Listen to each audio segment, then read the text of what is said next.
आज की हमारी कहानी है उम्र के इस मोड़ पर और इस कहानी के लेखक हैं पूनम अहमद। आज रविवार है। पूरा दिन बारिश होती रही। अभी थोड़ी देर पहले ही बरसना बंद हुआ था, लेकिन तेज हवा की सर्राट अब भी सुनाई पड़ रही थी। गीली सड़क पर लाइट फीकी फीकी सी लग रही थी। सुषमा बंद खिड़की के सामने खोई खोई खड़ी थी और शीशे से बाहर देखते हुए राहुल के बारे में सोच रही थी। पता नहीं वो इस मौसम में कहाँ है। बड़ा खामोश, बड़ा दिलकश माहौल था।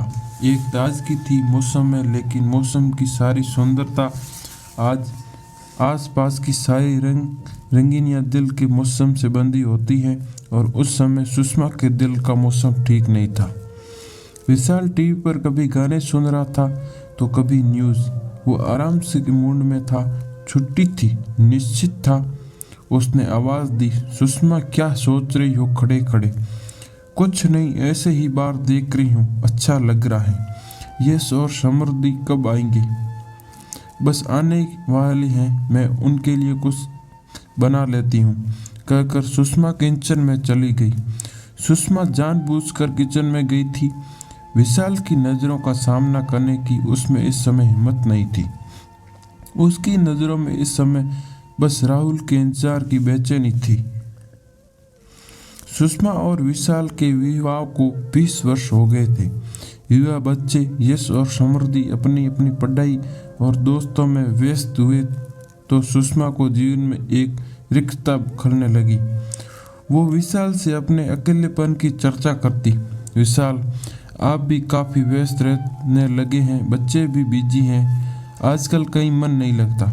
शरीर घर बाहर के सारे कर्तव्य तो निभाना चलता है, लेकिन मन में एक अजीब वीरान सा भरता जा रहा है, क्या कहूँ? विशाल समझाता है, समझ रहा हूँ तुम्हारी बात, लेकिन पद के साथ साथ जिम्मेदारियाँ भी बढ़ती जा रही हैं। तुम भी किसी शौक में अपना मन लगाओ ना। मुझे बहुत अकेलापन महसूस होता है। मन करता है कोई मेरी बात सुने, मेरे साथ कुछ समय बिताए। तुम तीनों को तो अपनी दुनिया में ही खोए रहते हो। सुषमा, इस अकेलेपन में की क्या बात है? ये तो तुम्हारे हाथ में है। तुम अपनी सोच को जैसे मर्जी जिधर ले जाओ। अकेलापन देखो कहाँ नहीं है आजकल। फर्क बस इतना है कि कोई बुढ़ा हो कर अकेला हो जाता है, कोई थोड़ा पहले। इस सच्चाई को मन से स्वीकार तो कर तकलीफ नहीं होती है। और हाँ, तुम्हें तो पढ़ने लिखने का शौक था न? तुम तो कॉलेज में लिखती भी थी। अब समय मिलता है तो कुछ लिखना शुरू करो।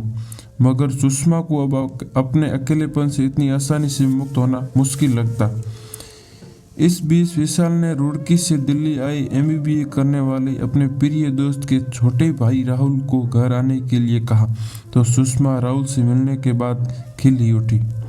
हॉस्टल में रहने का प्रबंध नहीं हो पाया तो विजय ने विशाल से फ़ोन कर कहा, यार उसे कहीं अपने आसपास ही कोई कमरा दिलवा दे।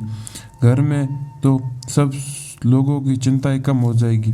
विशाल के खूबसूरत से घर में पहली मंजिल पर 2 कमरे थे। एक कमरा यश और समृद्धि का स्टडी रूम था, दूसरा एक तरफ से गेस्ट रूम था। रहते सब नीचे ही थे। सब कुछ समझ नहीं आया तो विशाल ने सुषमा से विचार विमर्श किया, क्यों न राहुल को ऊपर का कमरा दे दे, अकेला ही तो है, दिन भर कॉलेज में ही रहेगा। सुषमा को कोई आपत्ति नहीं हुई, अतः विशाल ने विजय को अपना विचार बताया और कहा, घर की ही बात है, खाना भी यहीं खा लिया करेगा, ये आराम से रह लेगा। विजय ने आभार व्यक्त करते हुए कहा, ठीक है, उसे भाई गेस्ट की तरह ही रख ले। विशाल हंसा, क्या बात कर रहा है, जैसा तेरा भाई वैसा मेरा भाई। राहुल अपना बैग ले आया। अपने हंसमुख स्वभाव से जल्दी सबसे हिल मिल गया। सुषमा को अपनी बातों से इतना हंसा था कि सुषमा तो जैसे ही फिर से जी उठी। नियमित व्यायाम और संतुलित खान पान के कारण सुषमा संतुलित देह सृष्टि की स्वाभिमानी थी। राहुल उससे कहता, कौन कहेगा आप यश और समृद्धि की माँ हैं, बड़ी बहन लगती हैं उनकी। राहुल सुषमा के बनाए खाने की, उसके स्वभाव की, उसकी सुंदरता की दिल खोल कर तारीफ करता, और सुषमा अपनी उम्र के 40वें साल में एक नव युवक से अपनी प्रशंसा सुनकर जैसे नए उत्साह से भर गई आई। कई दिनों से विशाल अपने पद की बढ़ती जिम्मेदारियों में व्यस्त होता चला गया। अब तो बस नाश्ते के समय विशाल हाउ करता, जल्दबाजी से पेपर नजर डालता और जाने के लिए बैग उठाता और चला जाता। रात को आता तो कभी न्यूज़, कभी लैपटॉप, तो कभी फोन पर व्यस्त रहता। सुषमा उसके आगे पीछे घूमती रहती, इंतजार करती कि कब विशाल कुछ रिलैक्स होकर उसकी बात सुनेगा। वो अपने मन की कई बातें उसके साथ बांटना चाहती, लेकिन सुषमा को लगता कि विशाल की जिम्मेदारियों का सिलसिला थमने का नाम ही नहीं ले रहा है।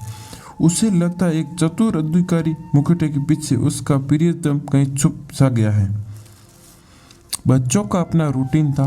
वे घर में होते तो अपने मोबाइल पर या टीवी में लगे रहते या फिर पढ़ाई में। वो बच्चों से बात करना भी चाहती तो अक्सर दोनों बच्चे का ध्यान अपने फोन पर रहता। सुषमा उपेक्षित सी उठकर अपने काम में लग जाती और कब अकेले में वो राहुल के संदर्भ में सोचने लगती, लेकिन कौन कब बिना कारण बिना चेतावनी दिए इंसान के भीतर जगह पा जाता है, इसका आभास उस घटना के बाद ही होता है। सुषमा के साथ भी ऐसा ही हुआ। राहुल आया तो दिन ब दिन विशाल और बच्चों की बढ़ती व्यवस्था से मन के एक खाली कोने के भर जाने की सी अनुभूति होने लगी। विशाल टूर पर रहता तो राहुल कॉलेज से आता ही कहता, भैया गए हुए हैं, आप बोर हो रही होगी, आप चाहो तो बाहर घूम कर चल सकते हैं, यश और समृद्धि को भी ले चलिए। सुषमा कहती है, वे तो कोचिंग क्लास में हैं, देर से आएंगे, चले हम दोनों ही चलते हैं, मैं गाड़ी निकालती हूँ। दोनों जाते हैं, घूम फिर कर खाना खा कर ही आते हैं। सुषमा राहुल को अपना पर्स कहीं निकालने नहीं देती। राहुल उसके जीवन में एक ताज़ा हवा का झोंका बनकर आया था। दोनों की दोस्ती का दायरा बढ़ता गया। वो अकेलेपन की खाई से निकलकर नई दोस्ती की अनुभूति के सागर में गोते लगाने लगी। अपनी उम्र को भूलकर किशोरियों की तरह दोगुने उत्साह से हर काम करने लगी। राहुल की हर बात, हर अदा उसे अच्छी लगती। कई दिनों से अकेलेपन के एहसास से चाहे अनचाहे अपने भीतर का खाली कोना गहराई से महसूस करती आ रही थी। अब उस जगह को राहुल के साथ ने भर दिया था। कोई भी काम करती, राहुल का ध्यान आता रहता, उसका इंतजार रहता। वो लाख दिल को समझाती कि अब किसी और का ख्याल गुनाह है, लेकिन दिल क्या बातें समझ लेता है। नहीं, ये तो सिर्फ अपनी ही जबान समझता है, अपनी ही बोली जानता है, उसमें जो समा जाए वो जरा मुश्किल से ही निकलता है। अब तो न चाहते हुए विशाल के साथ अतरंग पलों में भी वो राहुल की चहकती आवाज़ से घिरने लगती। मन ही मन दिशाओं में पूरे वेग से खिंचाव उसे तोड़ जाता। मन में उथल पुथल होने लगती। वो सोचती, ये बैठे बैठाए कौन सा रोग लग गया बैठी, ये किशोरियों जैसी बेचैनी, हर आर्ट का चौंकना। कभी वो शीशे के सामने खड़ी होकर अपनी मनोदशा पर खुशी हंस पड़ती। अचानक एक दिन राहुल कॉलेज से मुंह लटकाए आया। सुषमा ने खाने के लिए पूछा तो उसने मना कर दिया। वो चुपचाप डाइनिंग रूम में गुमसुम बैठा रहा। सुषमा ने बराबर पूछा तो उसने बताया, आज कॉलेज में मेरा मोबाइल खो गया है। यहाँ आते जाते समय विजय भैया ने इतना महंगा मोबाइल लेकर दिया था, भैया अब बहुत गुस्सा होंगे। सुषमा चुपचाप सुनती रही, कुछ बोली नहीं। लेकिन अगले ही दिन उसने अपनी जमा पूंजी से 15,000 रुपये निकाल कर राहुल के हाथ में जबरदस्ती रख दी। राहुल मना करने लगा, लेकिन सुषमा के जोर देने पर रुपये रख लिए। कुछ महीने और बीत गए। विशाल भी फुर्सत मिलते ही राहुल के हालचाल पूछता, वैसे उसके पास समय ही नहीं रहता था। सुषमा गृह स्थिति पूरी तरह से सौंप कर अपने काम में लग रहता था। सुषमा मन ही मन पूरी तरह राहुल की दोस्ती के रंग में डूबी हुई थी। पहले उसे विशाल में एक दोस्त नजर आता था, अब उसे विशाल में एक दोस्त की झलक भी नहीं दिखती। ये क्या उसी की गलती थी? विशाल को अब उसकी कोमल भावनाएं छूकर भी नहीं जाती थी। राहुल में उसे एक दोस्त नजर आता है। वो उसकी बातों में रुचि लेती हैं, उसके शौक ध्यान में रखती हैं, उसकी पसंद नापसंद पर चर्चा करती हैं। उसे बस एक दोस्त की तो तलाश थी, वो उसे राहुल के रूप में मिल गया। उसे और कुछ नहीं चाहिए। एक दिन विशाल टूर पर था। यश और समृद्धि किसी बर्थडे पार्टी में गई थी। अंधेरा हो चला था। राहुल भी अभी तक नहीं आया था। सुषमा लेन में टहल रही थी। राहुल आया, नीचे सिर किए हुए, मुंह लटकाए ऊपर अपने कमरे में चला गया। सुषमा को देखकर भी रुका नहीं, तो सुषमा को उसकी फिक्र हुई। वो उसके पीछे पीछे ऊपर गई। जब से राहुल आया था वो कभी उसी के रूम में नहीं जाती थी। मैड ही सुबह सफाई का काम करती थी। उसने जाकर देखा तो राहुल आंखों पर हाथ रखकर लेटा है। सुषमा ने पूछा, क्या हो गया? तबीयत तो ठीक है। राहुल उठकर बैठ गया, फिर धीमे स्वर में बोला, मैं ठीक हूँ। तो रोनी सूरत क्यों बनाई हुई है? भैया ने बाइक के पैसे भेजे थे। मेरे दोस्त ने उमेश बहन की शादी है, उसे ज़रूरत पड़ी तो मैंने उसके सारे रुपए दे दिए। अब भैया बाइक के बारे में पूछेंगे तो क्या कहूँगा? कुछ समझ नहीं आ रहा है। वही उमेश याद है ना आपको? यहाँ एक बार आया था और मैंने उसे आपसे भी मिलाया था। हाँ हाँ याद है। सुषमा को वो लड़का याद आ गया जो उसे पहली नज़र में ही कुछ जैसा नहीं था। बोली, अब क्या करोगे? क्या कर सकता हूँ? भैया को तो यही लगे कि मैं यहाँ आवारागर्दी कर रहा हूँ। वो तो यही कहेंगे कि सब छोड़कर वापस आ जाओ, यहीं पड़े। राहुल के जाने का ख्याल ही सुषमा को सिरहा गया। फिर वो अकेलापन होगा। वही बोरियन अतबोली में तुम्हें रुपए दे दूंगी। अरे नहीं, ये कोई छोटी रकम नहीं है। कोई बात नहीं, मेरे पास बच्चों की कोचिंग की फीस रखी है, मैं तुम्हें दे दूंगी। लेकिन मैं रुपए आपको जल्दी ही लौटा दूंगा। हाँ ठीक है, मुझे से कल रुपए ले लेना। अब नीचे आकर खाना खा लो। सुषमा नीचे गई, अपनी अलमारी खोली, सामने ही रुपए रखे हुए थे।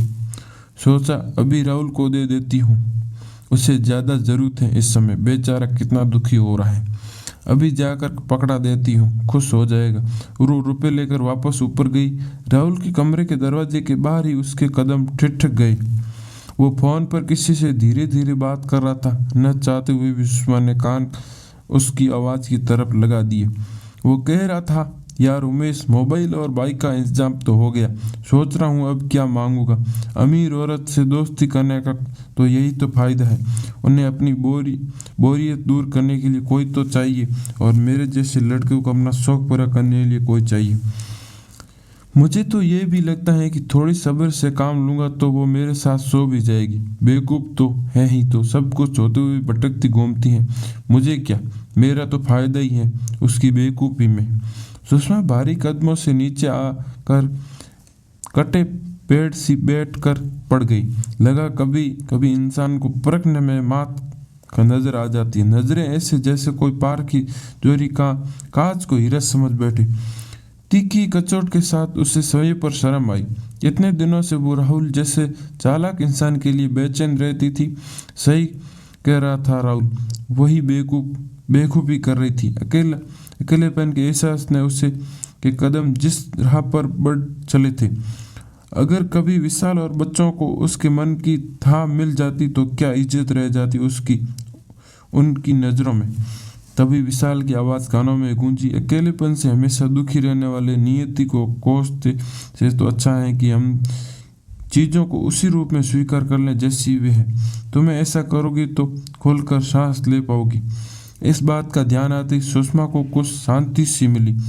उसने कुदरत को धन्यवाद दिया। उम्र के इस मोड़ पर भी अभी इतनी देर नहीं हुई थी कि वो स्थिति को संभाल कर न सके।